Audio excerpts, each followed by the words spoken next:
यदि 81 के power x plus 81 के पावर x प्लस 81 के पावर x बराबर 1 हो तो x का मान निकालना है। x का मान कैसे निकलेगा? सबसे पहले इसमें क्या करेंगे, 81 के पावर x 3 जगह पे है, ठीक है। तो 81 के पावर x कॉमन निकाल लेंगे। कॉमन निकालने के बाद धीरे धीरे कंसेप्ट को हम आगे बढ़ाएंगे। तो आइए हल करने जा रहे हैं।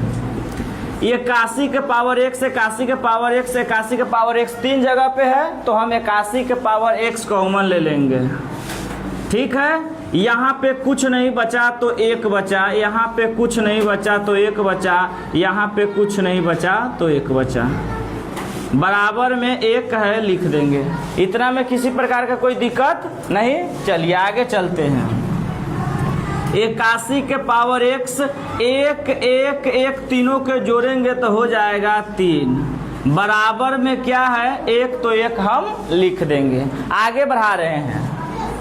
अब 81 को हम ऐसे लिख सकते हैं 3 के पावर 3, 3 के पावर 3 लिखे, 3 तिहाई 9 तिया 87, 87 तिया 81, 4 बार लिखना पड़ेगा, ठीक है।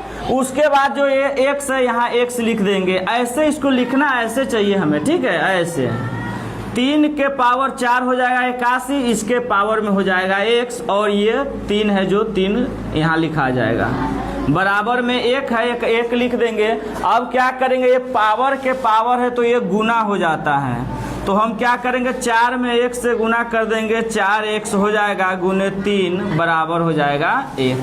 आइए गुना का नियम हमें पता होना चाहिए। गुना में क्या होता है, पावर जुटता है, तो यहाँ पे कुछ नहीं है तो पावर में 1 है, तो इसको बोलेंगे x के पावर m गुने x के पावर n बराबर फॉर्मूला होता है x के पावर m प्लस n। तो यहाँ इस दोनों 3 में से एक 3 लिखेंगे और गुना में पावर को जोड़ देंगे, और इसको हम एक को एक फार्मूला के टाइप में बना लेते हैं। हमें पता है कि किसी भी संख्या के पावर 0 होता है तो वह कितने के बराबर होता है, 1 के, इसलिए 3 के पावर हम 0 लिखे हैं। आप बोलिएगा कि सब तीने यहाँ काहे लिखे, 5 6 या 7 8 क्यों नहीं लिखे हैं? तो इसलिए नहीं लिखे क्योंकि यहाँ बेस और यहाँ बेस एक जैसा होना चाहिए। देखिए जब बेस एक जैसा रहता है, बेस से बेस कट जाता है, जो बचा हुआ हमारा है 4x प्लस 1 बराबर में क्या होगा 0। अब इसको आगे बढ़ाएंगे, 4x ये प्लस में है उधर जाएगा तो माइनस में हो जाएगा, x बराबर हो जाएगा -1/4। यही सवाल का आंसर हो गया।